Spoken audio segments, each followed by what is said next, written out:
ভোর ৬টায় মৌসুমের সর্বনিম্ন তাপমাত্রা রেকর্ড হয়েছে রাজশাহীতে ৭ ডিগ্রি সেলসিয়াস। শীত পরিস্থিতি নিয়ে জানাতে রাজশাহী থেকে যুক্ত হচ্ছেন আমাদের সহকর্মী মুস্তাফিজুর রহমান। মুস্তাফিজুর, আমরা একটু জানতে চাইবো যে সর্বনিম্ন তাপমাত্রা বিরাজ করছে রাজশাহীতে, তো কৃষি এবং বিশেষ করে জনজীবনে এর কি প্রভাব দেখছেন? দেখুন, মৌসুমের সর্বনিম্ন তাপমাত্রা এবং দেশের সর্বনিম্ন তাপমাত্রা বলা যেতে পারে রাজশাহীতে ৭ ডিগ্রি সেলসিয়াস। এটি সকাল ৬টায় এই তাপমাত্রা রেকর্ড করা হয়েছে। তো ঠিক তাপমাত্রার পারদ যেন ক্রমেই নিচের দিকে নামছে। গেল কয়েকদিন ধরে দেখছি যে রাজশাহীতে আমরা তাপমাত্রা আবহাওয়া অধিদপ্তরের যে তথ্য সেটি যদি দেখা যায় তাহলে রাজশাহীতে কিন্তু মৃদু থেকে মাঝারি যে শৈত্যপ্রবাহ সেটি বর্তমানে মাঝারি শৈত্যপ্রবাহ বিরাজ করছে রাজশাহী তথা উত্তর অঞ্চল বলা যেতে পারে।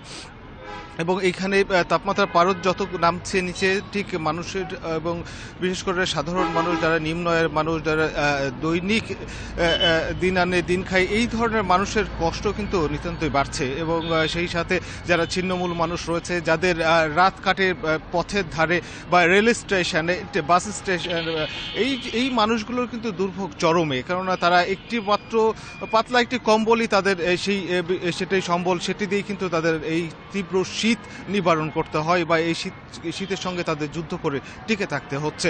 আমরা সকাল থেকে দেখছি যে ঘন কুয়াশা, এখন কুয়াশার পরিমাণটা কিছুটা কেটে গেছে।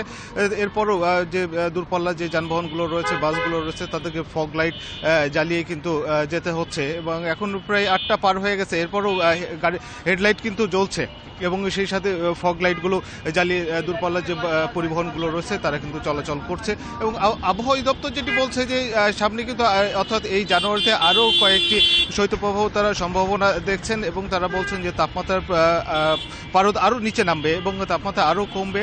সেই সাথে শীতের তীব্রতা গেল ২ বছরের তুলনায় এবার শীতের তীব্রতা একটু বেশি হবে, এটি কিন্তু আবহাওয়া অধিদপ্তরের পক্ষ থেকে বলা হচ্ছে।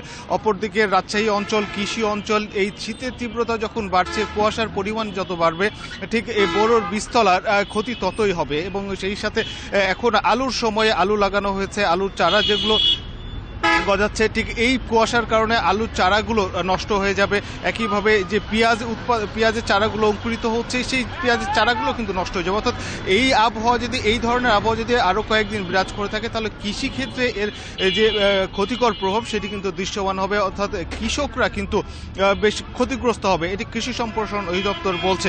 তবে এখন পর্যন্ত এই রাজশাহীর যে তাপমাত্রা যে বিরাজ করছে, এটি যদি আপনি সাধারণ মানুষের ক্ষেত্রে আমরা দেখেছিলাম যে শীত বস্ত্র বিতরণের এইটি কিন্তু এখন পর্যন্ত আমরা দেখিনি। অর্থাৎ এর আগেও দেখা গেছিল গেল কয়েক বছর আগেও যে এই শীতে সাধারণত মানুষের বিভিন্ন রাজনৈতিক সংগঠন হোক, সামাজিক সংগঠন এবং রাষ্ট্রের পক্ষ থেকেও কম্বল বা শীত বস্ত্র বিতরণের যে প্রবণতা ছিল, কিন্তু এইবার এখন পর্যন্ত কিন্তু রাজশাহীতে সেইভাবে সরকারি বা বেসরকারি অথবা কোনো সংস্থাকে আমরা দেখি নাই যে তারা শীত বস্ত্র বিতরণ করছেন বা সাধারণ মানুষের বা ছিন্নমূল মানুষের পাশে এসে দাঁড়িয়েছেন। তো শীতের দাপট যখন বাড়ছে, তাপমাত্রার পারদ যখন নামছে, তখন সাধারণ মানুষের অর্থাৎ জনজীবনে এর প্রভাব প্রকট আকার ধারণ করছে। তো এই ছিল রাজশাহী থেকে সর্বশেষ। রাজশাহী থেকে শৈত্যপ্রবাহের সব শেষ তথ্য জানাচ্ছিলেন সহকর্মী মুস্তাফিজুর রহমান।